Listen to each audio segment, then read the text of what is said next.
Welcome to this episode of Mentors at your Benchside, the podcast giving you advice, tips and tools for getting the most out of your research. I'm Laura Grassi, and today I'll be talking to you about what a CT value is in qPCR. If you are performing quantitative PCR, also known as qPCR, then it's crucial you understand what a CT value is. We'll take you through its critical role in qPCR, its varying names, how it's calculated, and what it means when it all seems to go a bit wrong. The many names of the CT value. Before we dive into explaining what a CT value is, we want to take a moment to highlight that the value has been given multiple names over the years, including CT, which stands for threshold cycle, CP for crossing point, TOP for takeoff point, or CQ for quantification cycle. These values are all the same, just with different names. In order to standardize qPCR nomenclature, the MyQ guidelines, that's the minimum information for publication of quantitative real-time PCR experiments guidelines, recommend using CQ value. Therefore, throughout this episode, we will refer to CQ value only. What is the CQ value? Real-time PCR, often called qPCR, is usually conducted to quantify the absolute amount of a target sequence or to compare relative amounts of a target sequence between samples. This technique monitors the amplification of the target in real time via a target-specific fluorescent signal emitted during amplification. Despite the fact that real-time PCR fluorescent dyes and probes should be sequence-specific, a considerable amount of background fluorescence occurs during most real-time PCR experiments. It is critical to bypass or account for this background signal in order to glean meaningful information about your target. This issue is addressed by two values in real-time PCR, the threshold line and the CQ value. See the original article for a figure showing the threshold line and the CQ value.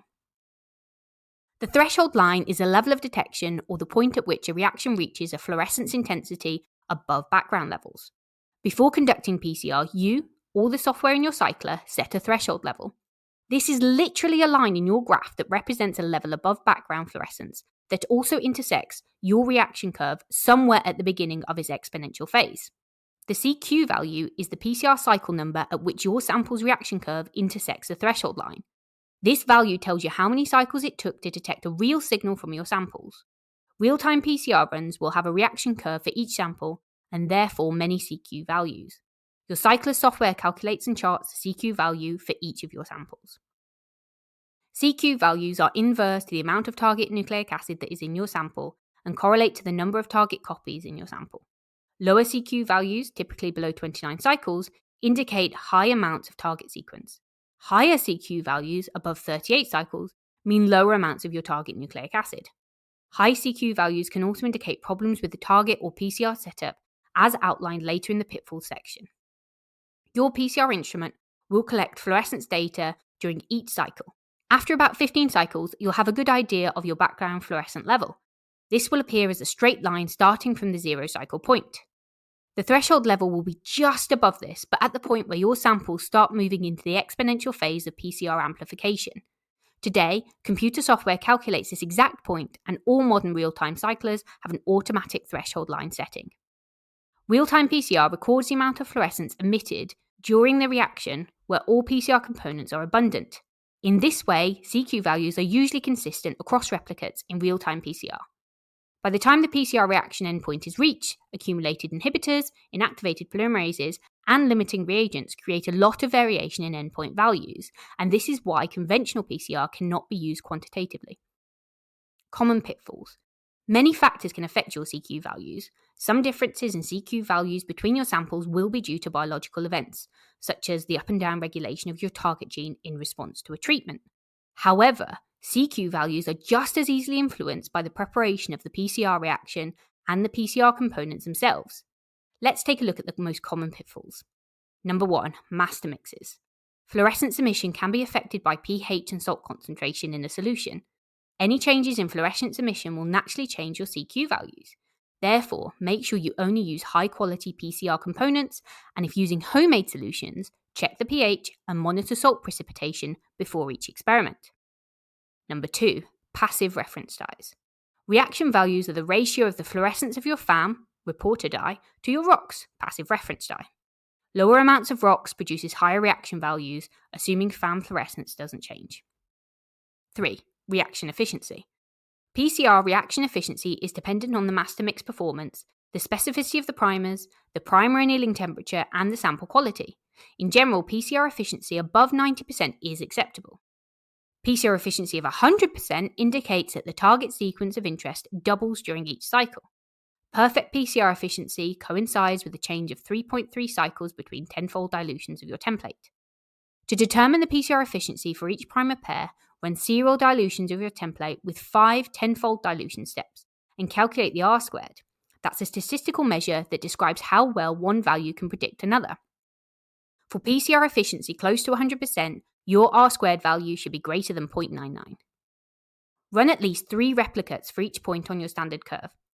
A higher replicate number is especially important for low copy number input, where variations across replicates are more likely. 4. Other issues. Assuming you have ruled out the 3 factors mentioned above, the most common cause of late CQ values are too little template, in which case try using more template, suboptimal nucleic acid isolation. Here, consider your nucleic acid isolation protocol, quantify your DNA, run it on an agarose gel, or perhaps try another protocol or kit. It could also be down to poor reverse transcriptase activity during cDNA synthesis. Reverse transcriptase is sensitive to degradation, so you may need to order a new one. It could also be down to RNA and cDNA degradation. Keep your workspace clean, improve your RNA handling behavior, and avoid multiple freeze-thaw cycles of cDNA. And finally, it could be down to PCR inhibition. Additional causes include infection or contamination in your cell line culture, but these issues are usually spotted ahead of nucleic acid isolation. Calling delta-delta CQ. To be certain that the variations in CQ values are due to real biological changes and not technical issues, you will need to normalize your results. The most popular normalization method is known as delta-delta CT, or the Livac method. Here you compare the CQ values of your sample to the CQ values of several reference housekeeping genes. It's imperative to choose reference genes whose expression levels are not expected to change during your experiment. Common housekeeping genes include actin, alpha-tubulin, GAPDH, and ubiquitin. It is wise to use at least 2 reference genes and bear in mind that what may be a reference gene for one study may not be suitable for another. The delta-delta CQ method makes a key assumption. The amplification efficiencies of your reference and target sample are almost 100% and within 5% of each other. Other normalization methods include the delta CQ method and the Flaffel method. So that's it for CQ values. Hopefully this episode has helped you get a grip on CQ values. Check out the episode description for links to related articles and resources, and don't forget to subscribe to the podcast to get more help and advice from mentors at your bedside.